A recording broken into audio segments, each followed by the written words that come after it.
How's it going, everybody? Welcome back to my channel, and for this video I will be opening up and reviewing the first release of the Hot Wheels RLC Porsche 959. It's been a while since I've opened up and reviewed an RLC piece here on my channel. The last time I've done an RLC video was on the Monte Carlo Lowrider a few months back. The reason I've been holding off on reviewing the red Porsche 959 for a while now was because I have been waiting on Mattel to release the second color they've done this year in black. At the time I'm recording this video, the gloss black release here of the Porsche 959 has finally been released and is starting to show up, so I wanted to wait to get both of these in person to decide on which one I was going to open and keep. It's not very often that there's two colors of a new RLC casting done in 1 year, but this year for Porsche's 75th anniversary, they did the Spectraflame Red and this gloss black over chrome release of the same car. I don't really like reuses to be in the RLC too often. I like to see it more spread out or have more new castings coming out at once. But this black and red release here they just did of the 959 was way too good looking to not get, and it makes a great pair to have in my collection. Since I will be opening this one up, I've already taken the protector off the packaging so we can see everything without all that reflection. Also, at the end of the video, I will be comparing the new RLC to the original Hot Wheels 959 casting from the 80s. So before I open it up, let's go and take a closer look at the card art here on the 959. We have the typical standard RLC card with the Hot Wheels print in chrome, the Redline Club logo. This red and the black release were both for Porsche's 75th anniversary of 2023. There we have the card art there of the 959. Of course, it says it's all metal with Real Rider tires. Here on the back, it says some information about this release, and we can see the other side of the car through the clear window. Now, I'm not going to do a full review or anything here on the black release, but what I did want to show before I put this one away is that it actually has the Porsche official licensed product foil sticker here on the back. Of course, neither of these are actually sticker numbered of production. Most RLCs as of recently haven't been doing that. But as we can see on the first release here in red, there is the box outlined on where the sticker would go, but it did not end up getting the foil sticker. Now, I did end up with two of these and neither of them had it, so I don't think it was an error on my specific cars, but I did notice that on the new black release is that it does have the Porsche foil sticker, and as you can see in a different reflection it says original and then it'll say Porsche, so it's a little holographic sticker there they put on the back.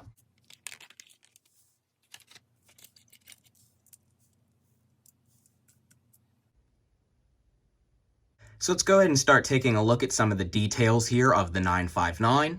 So of course the main thing on this model is it is finished in Spectraflame Oxblood Red over chrome. Definitely a cool looking color. I know it's been something they've been using recently on a lot of red RLCs, but I do think this car would have looked better in the standard Spectraflame Red. The 959 in real life is definitely a really good looking car in red. Most of them are finished just in the regular metallic silver, but these cars do also look really good in other colors. The front end is fully detailed with the yellow markers, the headlights, and the Porsche emblem. We can even see the little gas cap there on the front trunk. We have tinted windows with a black interior, and the seats are actually separate painted in white, which I really think looks good in this interior. The molded red on the new one looks a little cheap, but the interior on this one definitely looks a lot better with the painted details. The 959 had a 2.8-liter twin-turbo flat six, which was definitely advanced for the time. We can see here the full engine bay is in black and silver, also with a few little red details in there as well. Even the top of the engine cover is also paint-matched in the Oxblood Red. Let's go ahead and see here how it closes. Definitely closes nice and clean, unlike some of the other RLCs where some of the doors and hoods don't close flush. This one closes pretty flush with no major panel gaps, surprisingly. I definitely like it a lot more now, seeing it with the wing down out of the package. Of course, we have the rear detailed here with the taillights and Porsche there in the middle, and we have both side exhaust tips painted in gloss black.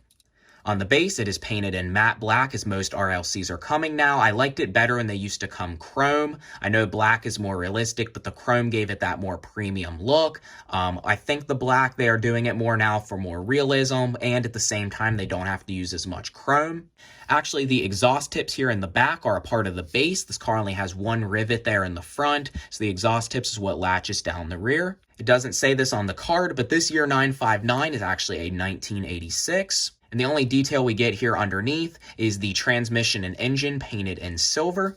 Other than the engine cover, one of the other main reasons why I also picked this one to open was because it has the officially licensed two-piece 1552 Real Riders. These are the iconic 1552 Outlaw style wheels, which has been a wheel Hot Wheels has been making now for a while. I have multiple cars in my collection with this wheel, but I've never actually opened one to check it out. This is one of the most premium and realistic wheels that Hot Wheels actually makes for their premium Real Riders, and in this case here, they were actually painted with a chrome silver for the 5-spoke there in the middle and a metallic silver lip.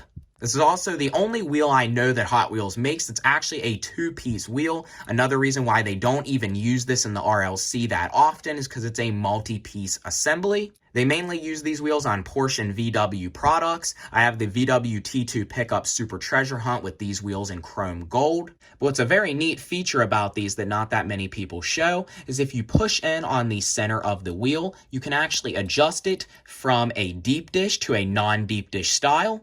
And of course, it makes the fitment not look right on this particular car that's made to have the wide deep dish wheels. I'm only going to do it here to this wheel in particular, but we can see the difference, and not many people have ever showed this, but I definitely thought that was something worth checking out, was that you can actually make these deep dish or non-deep dish, depending on your liking or the type of model these wheels are used on. The wheels are a little hard to push out, so I would definitely be careful with that if you do adjust them. But either way, I think that's a pretty cool feature that they did on these wheels, and I'm glad I finally actually got to check it out on an open model.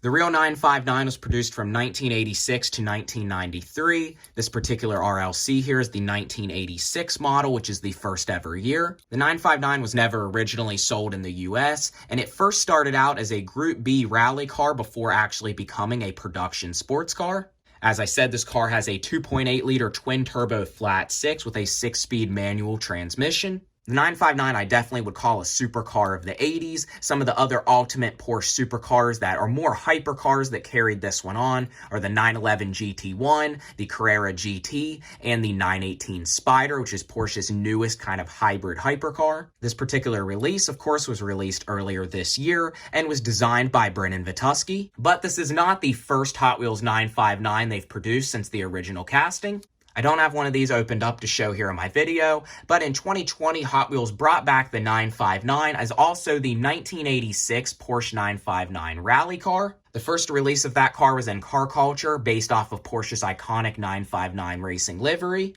There's only been 2 releases of that casting so far, and there'll be another one coming out later this year in Team Transport. The variation I brought out of the original Porsche 959 casting was the 2003 Treasure Hunt release. This original casting was first released in 1988 and was designed by the famous Hot Wheel designer Larry Wood.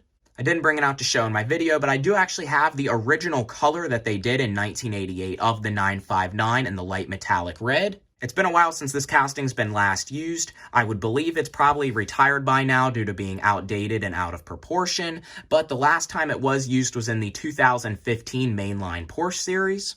Like I said, this was a treasure hunt from 2003, back before Supers it even existed. This was just your standard treasure hunt that was all metal with Real Rider tires. We can see the wheel fitment is very bad. The proportions are way off. The windows are way too dark, so you can barely see the black interior inside. There's the old treasure hunt logo there on the hood. It kind of has some flames and says 959 on the side.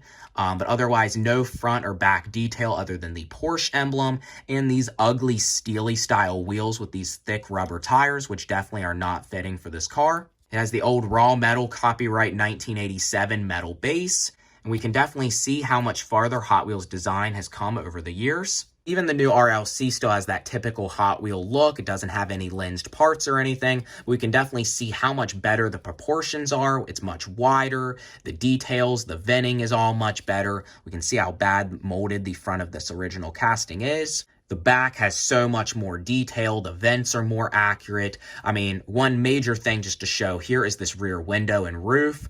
It is totally unproportioned and way too thin on the original model. So I think that's mostly all the details covered here on this casting. I'm going to go ahead and put it now on the turntable, and that's going to be about it for this review.